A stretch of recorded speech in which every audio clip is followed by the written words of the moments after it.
Subscribe to Color Frames.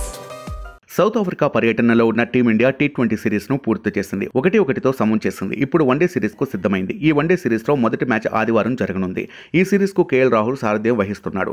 ఇక ఈ one day సిరీస్లో ముగ్గురు తప్ప మిగతా వారంతా యంగ్ ప్లేయర్స్ ఉన్నారు. మరి ఈ యంగ్ టీంతో పటిష్టమైన సౌత్ ఆఫ్రికాను రాహుల్ ఓడిస్తాడా అన్నది ఆసక్తిగా మారింది. ఇక ఈ మ్యాచ్కు టీమిండియా ప్లేయింగ్ 11 చూస్తే కేఎల్ రాహుల్, సంజు శాంసన్, తిలక్ వర్మ, గైక్వాడ్, రజిత్ పాటిదార్, శ్రేయాస్ అయ్యర్, రింకు సింగ్, కుల్దీప్ యాదవ్, అక్షర్ పటేల్, ముఖేష్ కుమార్, దీపక్ చాహర్ జట్టులో ఉండే ఛాన్స్ ఉంది.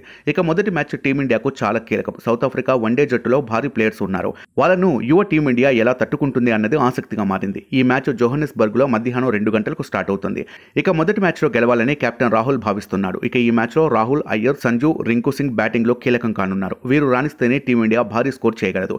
ఇక జోహన్నెస్బర్గ్ స్టేడియం బ్యాటింగ్కు సహకారం ఉంటుంది కాబట్టి పరుగుల వరద పారే ఛాన్స్ ఉంది. ఇక ఈ మ్యాచ్లో టాస్ గెలిస్తే కేఎల్ రాహుల్ ముందుగా బ్యాటింగ్ చేసే ఛాన్స్ ఉంది.